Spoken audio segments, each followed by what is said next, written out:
قال المؤلف رحمه الله تعالى: الخامس: من أبغض شيئا مما جاء به الرسول صلى الله عليه وسلم ولو عمل به كفر إجماعا. والدليل قوله تعالى: ذلك بأنهم كرهوا ما أنزل الله فأحبط أعمالهم. الخامس اے الناقض الخامس، پانچواں ناقض، پانچویں چیز جو اسلام کو توڑنے والی ہے۔ من ابغض شیئا مما جاء به الرسول صلی اللہ علیہ وسلم ولو عمل به کفر اجماعا، جو شخص اس چیز سے بغض رکھے، ابغض بغض رکھے، شیئا اس چیز سے، مما جاء به الرسول جو رسول اللہ صلی اللہ علیہ وسلم لے کر آئے ہیں اللہ کی طرف سے۔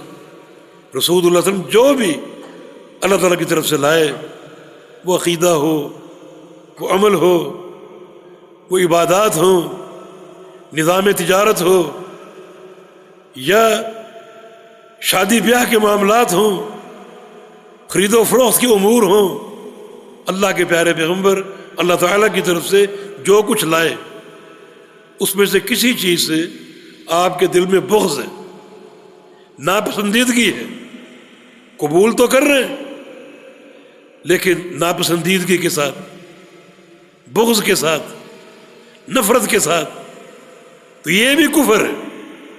کفر اجماعاً، اس پر پوری امت کا اجماع ہے، امت کے علماء کا اتفاق ہے کہ ایسا انسان بھی کافر ہو جاتا ہے جو نبی علیہ السلام کی شریعت میں سے کسی امر کے ساتھ بغض رکھے، اس کے دل میں کراہت ہے، ناپسندیدگی ہے۔ اس کی دلیل بالدلیل قوله تعالی: ذلك بأنهم كرهوا ما انزل اللہ، ان لوگوں نے ناپسند کیا، کرہوا ناپسند کیا، اظہار کراہت کیا، کس چیز سے؟ ما انزل اللہ، جو اللہ نے اتارا، جو اللہ نے بھیجا، اپنا دین کا کوئی امر، اسے انہوں نے ناپسند کیا۔ اللہ نے کیا سزا دی؟ فأحبط أعمالهم، اللہ تعالیٰ نے ان کے تمام اعمال کو برباد کر دیا۔ اعمال کی بربادی کفر کی دلیل ہے۔ لہذا جو بھی شخص امور اسلام میں سے، نبی علیہ السلام کی تعلیمات میں سے کسی بھی شے کے ساتھ بغض رکھتا ہے، ناپسندیدگی کے جذبات اپنے دل میں قائم کرتا ہے، وہ کافر ہے۔ شیخ فرما رہے ولو عمل به، اگرچہ وہ مانتا ہو، عمل کرتا ہو، لیکن بغض کے ساتھ، نفرت کے ساتھ۔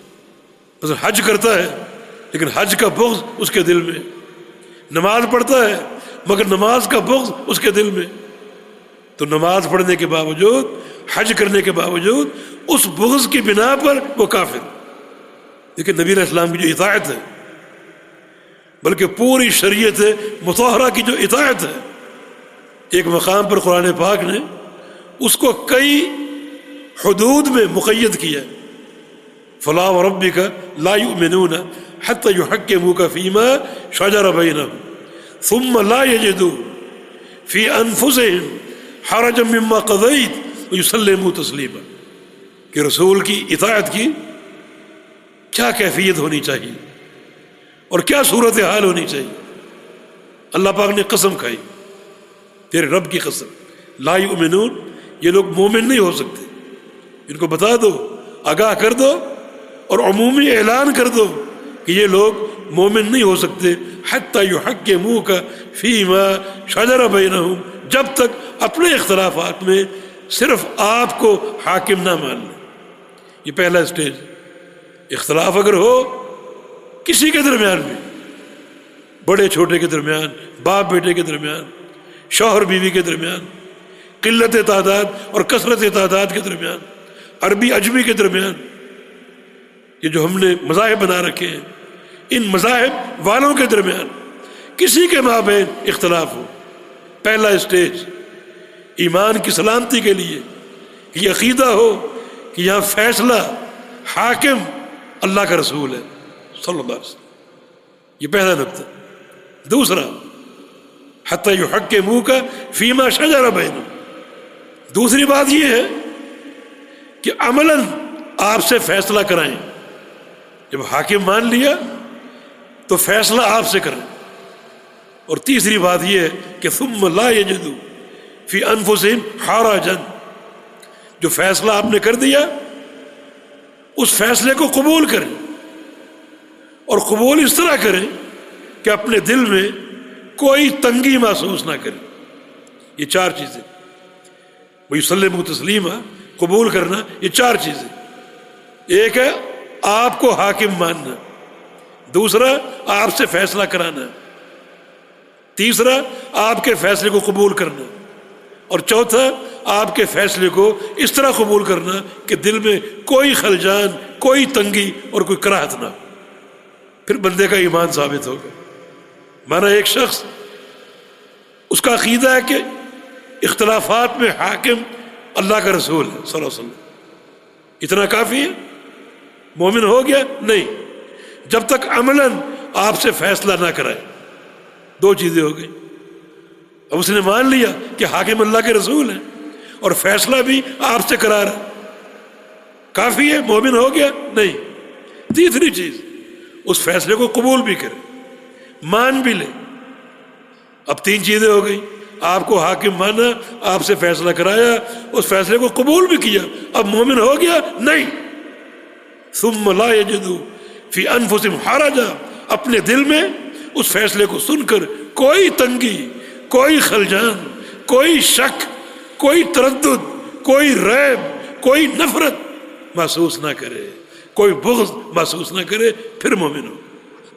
ہر شخص دیکھے وہ کہاں کھڑا ہے، کیا اس کا مشرب ہے، اور کیا اس کا منہج ہے، اور کیا اس کا ماحول ہے۔ تو من ابغض شیئا مما جاء به رسول صلی اللہ علیہ وسلم، کسی بھی شے سے جو اللہ کے نبی لائے اس کے دل میں بغض ہو۔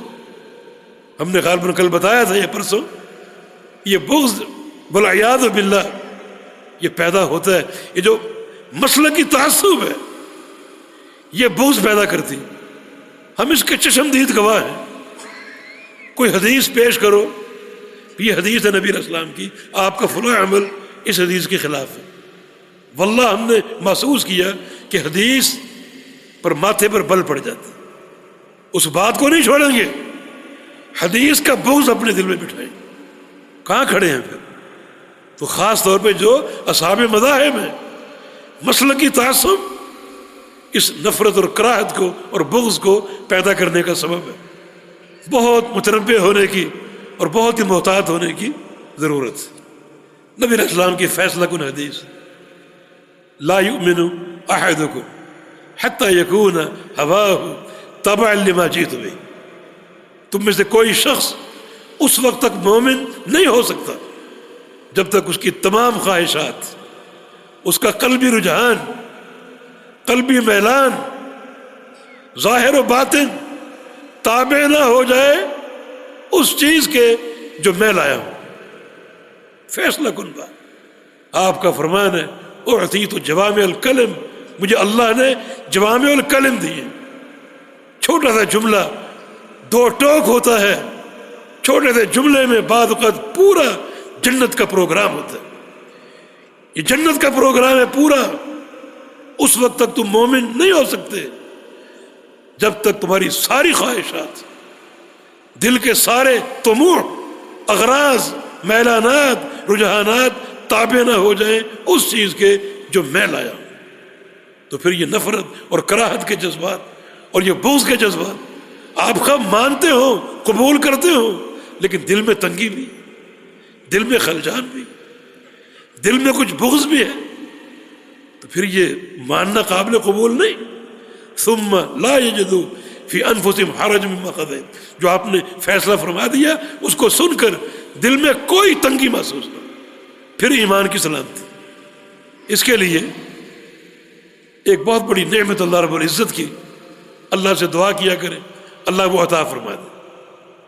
ہم نے پروگرام کے آغاز میں ایک حدیث سنائی تھی کہ اللہ کے گھر میں جب کوئی درس کی مجلس ہوتی ہے، قرآن کا درس ہوتا ہے، تو 4 نعمتیں حاصل ہوتی ہیں: فرشتوں کے پروں کا سایہ، اور اللہ کی رحمت کا ڈھانپ لینا، اور تیسری چیز کیا ہے؟